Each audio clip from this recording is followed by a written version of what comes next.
Qu'en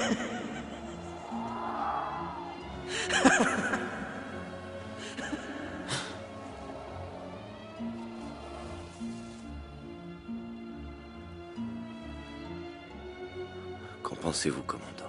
Bonjour à tous, ici Mister Cult. Au programme aujourd'hui, dans une tente, entourée d'hommes, ce qui se passe à l'intérieur, reste à l'intérieur. Quoi? Qu'est-ce qu'il y a? Qu'est-ce qu'il y a? Réveillez-vous. Réveillez-vous. Stop là. Que se passe? Réveillez-vous. Ça va? Il est en train de lécher. Quoi? Vous êtes prêts? C'est parti pour Vorace.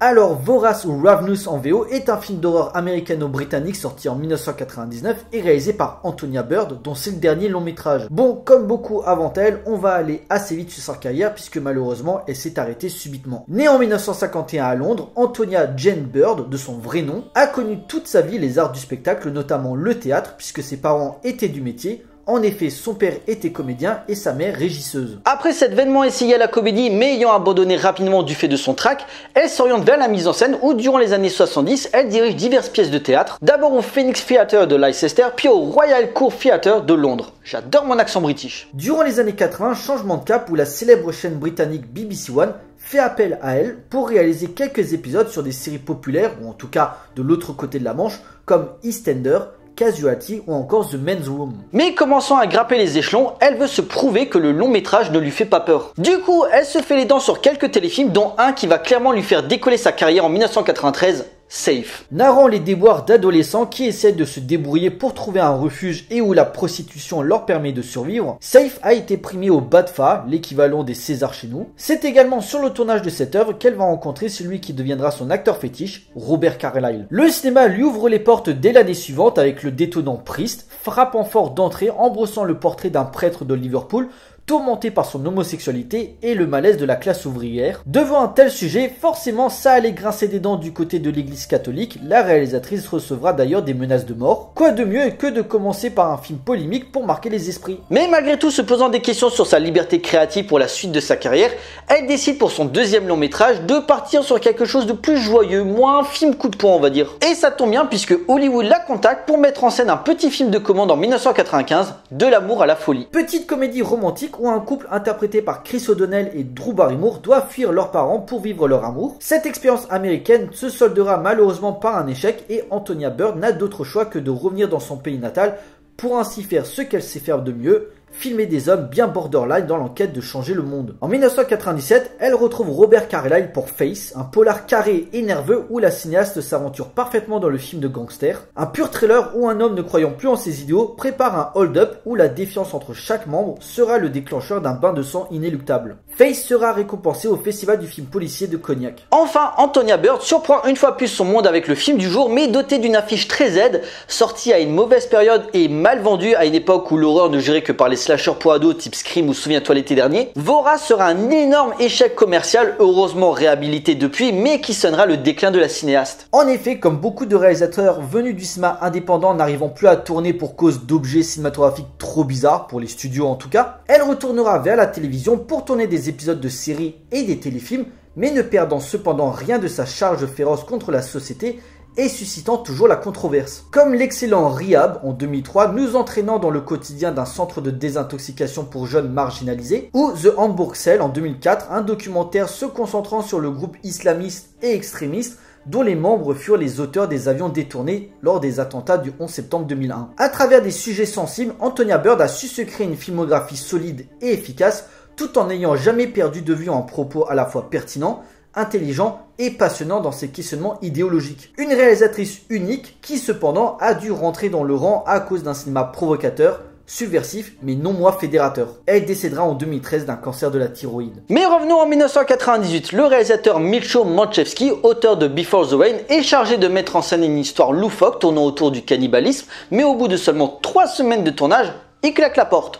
La faute à la productrice Laura Ziskin qui surveillait ses moindres faits et gestes et d'une demande de 2 semaines de tournage supplémentaire qui aurait été refusée. Après le refus des acteurs de le remplacer par Raja Gosnell, Robert Carlyle appelle sa pote réalisatrice Antonia Bird pour qu'elle reprenne le projet. Après 10 jours de négociations, la cinéaste accepte et réussit à boucler le tournage à temps malgré un planning serré et l'état du plateau qui était assez discutable. Ainsi sort en 1999 Vorace. L'histoire pendant la guerre américano-mexicaine, le capitaine John Boyd fait un acte de lâcheté ambigu, s'emparant d'un poste de commandement ennemi en simulant sa mort, se voit muté dans les confins sauvages et enneigés du pays, dans une compagnie composée de singuliers personnages. Cependant, quelques jours après son arrivée, le fort recueille un étrange individu du nom de Cole Coon. Ce dernier leur relate des actes de cannibalisme auxquels lui et ses compagnons ont eu recours pour survivre dans une grotte éloignée de tout. Le colonel Hart, commandant du fort, décide de mener une expédition pour trouver d'éventuels survivants, mais plus la troupe se rapproche de l'endroit, plus Cole Coon commence à avoir un comportement bizarre, voire possédé. À la fois viscéral dans sa façon de filmer la vue du sang et l'originalité des thèmes abordés comme l'usurpation d'identité, la virilité, la légende du Wendigo et bien sûr le cannibalisme, Vorace transcende parfaitement son mélange des genres entre survival horrifique, western enneigé et thriller fantastique pour amener une allégorie sombre du monde auquel nous vivons. Une œuvre iconoclaste par ses teintes gore et son humour noir, mais où l'anthropophagie est traitée de manière réaliste, car même si l'histoire s'inspire de la légende du Wendigo, créature mangeant les hommes pour s'accaparer leur force, elle se base également sur un fait divers datant de 1870. En effet, le scénario de Vorace a grandement été influencé par la vie de Alfred Packer, né en 1842. Ce dernier, après sa réforme durant la guerre civile américaine, partit en expédition avec 5 camarades dans les montagnes rocheuses du Colorado. Cependant, le groupe se perdit et pour des raisons de survie en plein hiver, Alfred Packer dut se résoudre à manger la chair de ses compagnons, même si des études ont prouvé qu'il ne les a pas tués pour ça. Pour son crime, Packer fut condamné à 40 ans de prison par la Cour suprême des États-Unis.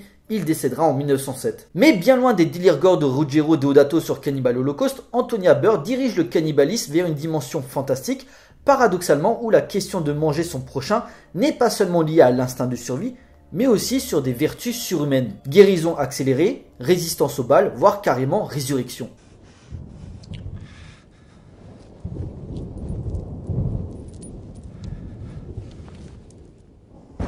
Merci, colonel.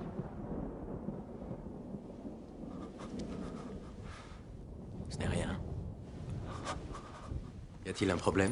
Pas avec vous, colonel. Et c'est en cela que la frontière de la nature humaine du personnage de John Boyd devient fascinante. Joué par un Guy Pearce clairement dans l'un de ses meilleurs rôles où nous présente un homme pathétique forcé au cannibalisme et qui va devoir y sombrer pour y être accepté par les adeptes de chair humaine présents dans la base. Le personnage de Cole Coon, alias le colonel Ives, superbement transcendé par l'interprétation magistrale de Robert Carlyle en est la cause, terrifiant dans ses agissements et matérialisant parfaitement l'ivresse du pouvoir sur la consommation de chair humaine. Une thématique gangrénée même dans son discours politique sur une Amérique en pleine reconstruction, mais dévorée de l'intérieur par l'immigration mexicaine. Une œuvre où la folie menace de ronger chacun de cette troupe de camarades d'infortune, déjà bien fucked up dans leur attitude, chaque membre ayant été envoyé dans ce fort pour fuir les atrocités de la guerre pour cause d'un comportement totalement décalé. D'ailleurs, si vous voulez en savoir plus, dans les supports physiques du film, il y a des scènes coupées qui expliquent ce qui leur est arrivé.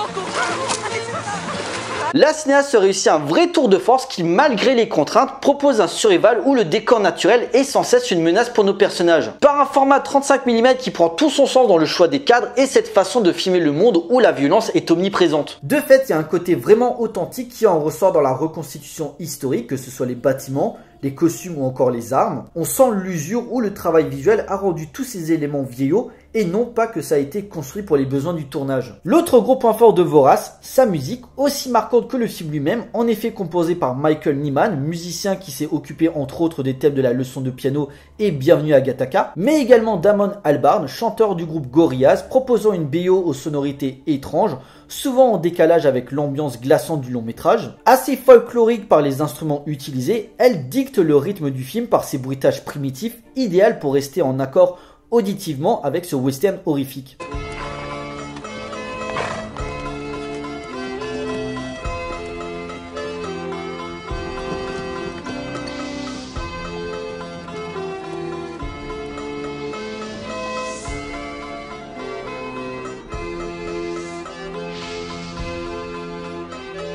mise en scène trouvant son point culminant à la moitié lors de la fameuse découverte de cette grotte, lieu où on a trouvé les premiers vestiges de l'homo sapiens il y a des millénaires par les peintures et des objets reflétant leur mode de vie, et où dans ce film, l'homme moderne revient à une forme bestiale pour survivre à ce froid pesant, mais aussi à se surpasser n'étant plus qu'un simple humain. Des œuvres dont The Thing, Le Grand Silence et Délivrance en ont posé les codes sur l'instinct de survie au cinéma, qu'il soit fantastique ou non, et où les 8 salopards, The Revenant voire Bone Tomahawk en prolongeront l'héritage.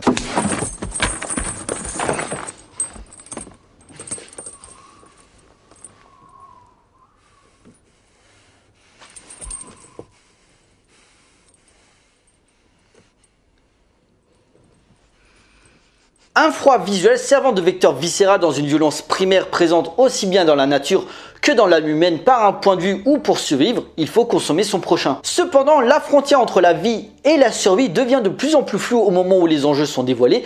On mange de la chair humaine pas seulement par faim, mais également pour dépasser son cadre d'être humain. Vorace est une œuvre tangible, fonctionnant sur des critères de mise en scène bien spécifiques, un ton oscillant entre une véritable cruauté dans son imagerie et un humour noir où l'utilisation du gore n'est jamais mise en avant à des fins réalistes. Une esthétique où Antonia Bird parvient à filmer la folie et la solitude de ses personnages à travers un montage souvent très cuté, mais totalement en accord avec l'ambiance austère et tragico-gore qui en ressort. Jouant plus sur les émotions de ses personnages que par d'éventuels mouvements de caméra pour illustrer son discours. Un film critique acerbe sur les États-Unis qui, comme la créature Wendigo, continue d'étendre son extension vorace sans se soucier des conséquences. Il consomme tout ce qu'il peut. Nous faisons simplement comme lui. Pas moi. Vous savez, ce n'est pas courageux de me résister, Boyd. Ce qui est courageux, c'est de m'accepter. Et finalement, dans une certaine mesure, se fait son propre commentaire sur le cinéma de genre où à l'aube des années 2000, le genre horrifique ne ressemblait à plus grand chose, se construisant à travers des sagas interminables ou à travers des recettes bien établies. Notamment l'industrie hollywoodienne bouffant la concurrence en y pillant les meilleures œuvres d'autres pays pour en produire des remakes qui allaient gangréner les décennies suivantes. Vorace ne mange pas de ce pain-là, de ce pied, de ce bras, de ce foie, de cet estomac, bref vous avez compris, se démarquant par son sujet, sa violence graphique très forte à une époque où la censure commençait à s'immiscer pour tout et n'importe quoi, l'absence du public visé qui ne jurait que par les slashers pour ados, sans oublier sa production chaotique, en font un échec à sa sortie, mais une œuvre unique qui fait son succès aujourd'hui, là où à contrario, certains gros succès du passé ultra formatés sont maintenant oubliés, comme quoi il y a une justice. J'ai senti que je plongeais dans les ténèbres et puis ce fut le néant. Et puis je me suis réveillé. Et Ives était en train de me nourrir. Quand j'ai retrouvé mes sens, je ne pouvais plus revenir en arrière. Je suis en pleine forme. Messieurs, dames, il est l'heure de conclure. Œuvre unique mais hautement singulière, Vorace est l'exemple type du talent d'une cinéaste qui a su s'adapter aux contraintes budgétaires et artistiques pour accoucher d'un objet filmique transgressif et jusqu'au boutiste, bouleversant nos codes moraux. Armé d'un casting impérial dans leur direction d'acteurs, le duo Guy Pearce, Robert Carlyle en tête, mais également des seconds rôles qui ne sont pas en reste, Jeffrey Jones, David Arquette et Neil McDonough notamment, chacun attachant à sa façon, une véritable surprise cinématographique où la formule ne sent jamais le réchauffer et dont les velléités aussi bien visuelles que narratives servent le propos d'un film exigeant et dérangeant réalisé par une cinéaste malheureusement disparue, mais qui en avait dans les tripes pour s'attaquer à un sujet aussi sensible que celui-ci. Bénéficiant d'un bouche à oreille positive et totalement mérité depuis sa honteuse sortie presque confidentielle dans les salles, une œuvre crépusculaire qui n'est bien plus qu'un simple film de cannibale, mais un pur film de genre intense et ironique sur la métaphore gustative, s'imposant comme l'un des films d'horreur les plus originaux et les plus malaisants de ces 30 dernières années, ayant su trouver son public au fil des années. Vorace est un film culte à découvrir d'urgence.